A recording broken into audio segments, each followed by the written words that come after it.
Hello everyone, हमारे channel पे आप सबका स्वागत है। आज हम वन टॉपिक वन क्लास के तहत देखेंगे उत्तर प्रदेश के वन्य जीवों का संरक्षण और उत्तर प्रदेश की जैव विविधता। उत्तर प्रदेश में वन्य जीवों के संरक्षण का इतिहास शुरू होता है 1956 से, जब देश में सर्वप्रथम वन्य जीव परिरक्षण संगठन की स्थापना की जाती है। कब से शुरू होता है? 1956 से। इसके बाद 1976 में 42वें संविधान संशोधन अधिनियम के द्वारा वन और वन्य जीव को समवर्ती सूची में शामिल किया गया। देखिए, सूचियां 3 प्रकार की होती हैं: संघ सूची, राज्य सूची और समवर्ती सूची। संघ सूची ऐसी सूची होती है जिसपे कानून बनाने का अधिकार केंद्र सरकार को होता है, यानी कि इस पे कानून संसद बनाती है।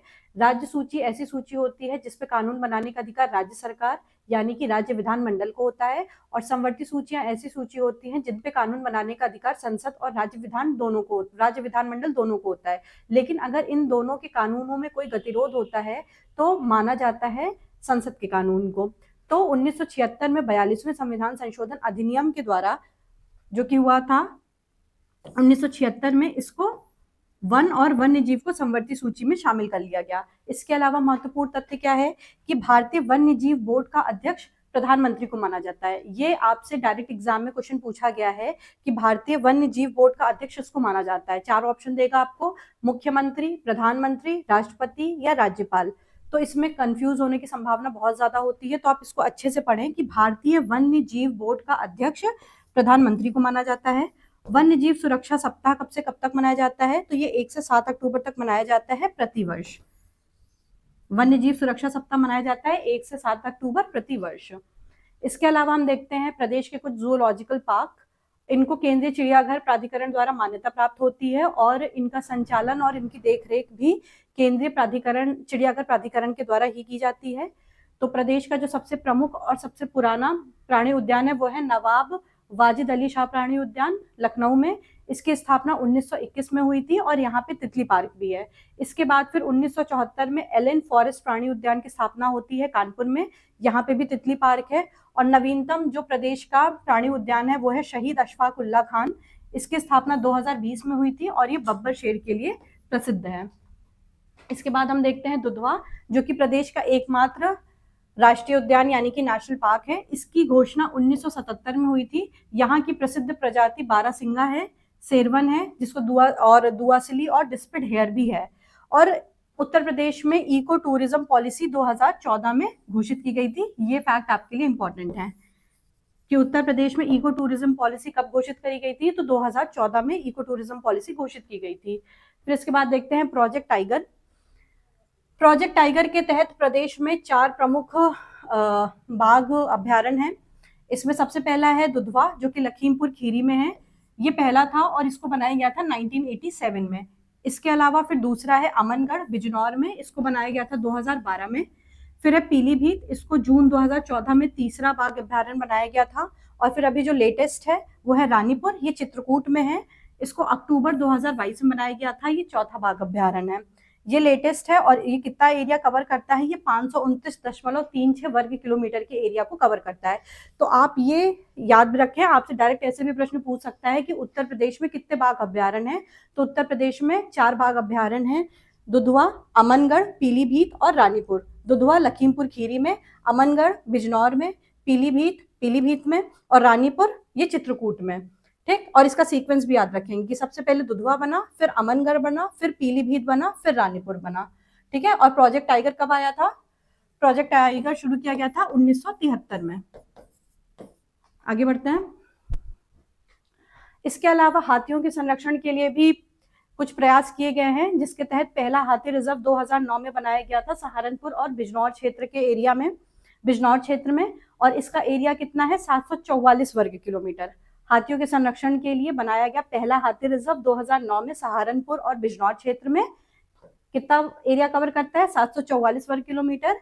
फिर दिसंबर 2022 में बनाया गया तराई हाथी रिजर्व, ये कतरनिया घाट, दुधवा और पीलीभीत क्षेत्र को कवर करता है और इसका एरिया है 3072.35 वर्ग किलोमीटर। तो आप ये याद रखेंगे। 2 प्रमुख हाथी रिजर्व कौन से हैं? एक सहारनपुर और बिजनौर क्षेत्र का है और एक तराई हाथी रिजर्व है। ये कब बना था? 2022 में। और जो पहला बना था वो 2009 में बना था। आगे बढ़ते हैं। इसके अलावा सफारी पार्क और विशेष संरक्षण केंद्र भी बनाए गए हैं, जिसमें लायन सफारी पार्क बनाया गया है इटावा में। ये बहुत इंपॉर्टेंट है लोकेशन वाइज। ये डायरेक्ट आपसे पूछेगा कि lion safari park Uttar Pradesh में कहाँ स्थित है, तो ये इटावा में स्थित है। इसके अलावा यहाँ पे तेंदुआ, लकड़बग्घा, भालू और हिरन, इन सब का भी संरक्षण होता है।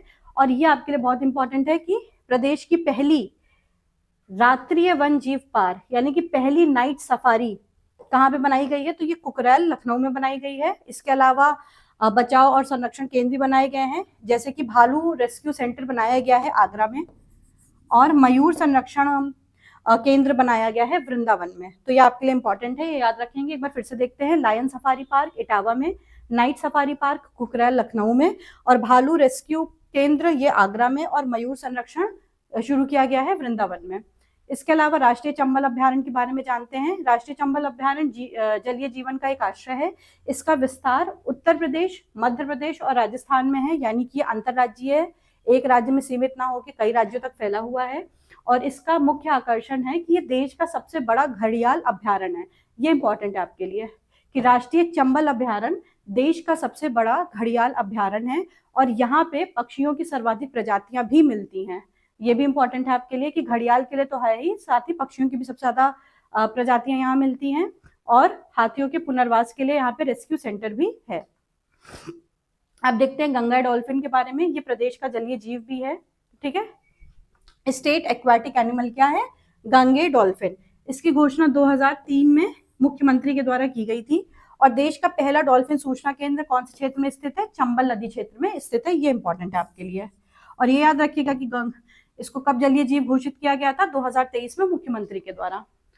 इसके अलावा कुछ और विशिष्ट प्रजातियों का संरक्षण देख लेते हैं, जैसे कि काला हिरन संरक्षण आरक्षित क्षेत्र यानी कि ब्लैक बक कंजर्वेशन रिजर्व, ये बनाया गया है प्रयागराज में मेजा वन प्रभाग के द्वारा।